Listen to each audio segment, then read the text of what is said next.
Hello guys, ഇഷ്ടം മാത്രം പുത്തൻ പ്രൊമോ വിശേഷങ്ങളിലേക്ക് എല്ലാ കൂട്ടുകാർക്കും സ്വാഗതം. അങ്ങനെ നമ്മുടെ പുതിയ പ്രൊമോയില് നമ്മുടെ ഇഷിതയും മഹേഷും ആ ഒരു പ്ലാനിങ്ങിലൊക്കെ തന്നെയാണ്. അപ്പൊ നമ്മുടെ മഹേഷ് പറയുന്നുണ്ട്, ഇനിയുള്ള ഷോപ്പിങ്ങും കാര്യങ്ങളൊക്കെ എന്റെ ഇഷ്ടത്തിനാവട്ടെ, എനിക്കുമില്ല ചില താല്പര്യങ്ങൾ എന്ന് പറയുകയാണ്. അപ്പൊ ഇഷിത നാണത്തോടുകൂടി ആയിക്കോട്ടെ, ഇനി പതിവില്ലാത്ത കാര്യങ്ങളല്ലേ സംഭവിക്കാൻ പോകുന്നേ എന്ന് നമ്മുടെ ഇഷിതയും പറയുന്നുണ്ടേ.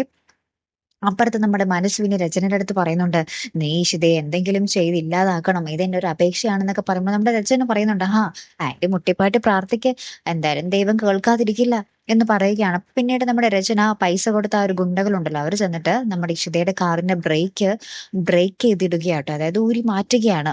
അപ്പൊ നമ്മുടെ ഇഷിത ആക്സിഡന്റ് വന്ന് മരിക്കുക എന്നുള്ളതാണ് അവരുടെ പ്ലാൻ കേട്ടോ. പിന്നെ നമ്മുടെ രചന ഭയങ്കര ഹാപ്പി ആയിട്ടൊക്കെ ഇരിക്കും. അപ്പൊ നമ്മുടെ ആദിമോൻ വന്നിട്ട് നമ്മുടെ രചനയുടെ അടുത്ത് വന്ന് പറയുന്നുണ്ട്, എന്തോ കാര്യം നടക്കില്ല, ഇത് ഞാൻ സമ്മതിക്കില്ല എന്നൊക്കെ പറയുന്നുണ്ട്. പിന്നെ നമ്മുടെ ആദിമോൻ നമ്മുടെ ഇഷിതേനെയും മഹേഷിനെയും വിളിച്ചിട്ട് ഒരു കാര്യം ഇങ്ങനെ ചർച്ച ചെയ്യുന്നൊക്കെ ഉണ്ട്. അപ്പൊ ആ കാര്യം കേട്ട് നമ്മുടെ ഇഷിതയും മഹേഷും ഭയങ്കര സങ്കടത്തോടുകൂടി നിൽക്കുന്നൊക്കെ ഉണ്ട്. നമ്മുടെ ആദിമോൻ ഇനി നമ്മുടെ ആകാശിനൊപ്പം നിൽക്കാൻ സാധിക്കില്ല എന്നായിരിക്കും ചിലപ്പോൾ നമ്മുടെ രചനയുടെ അടുത്ത് പറഞ്ഞത് അല്ലെ.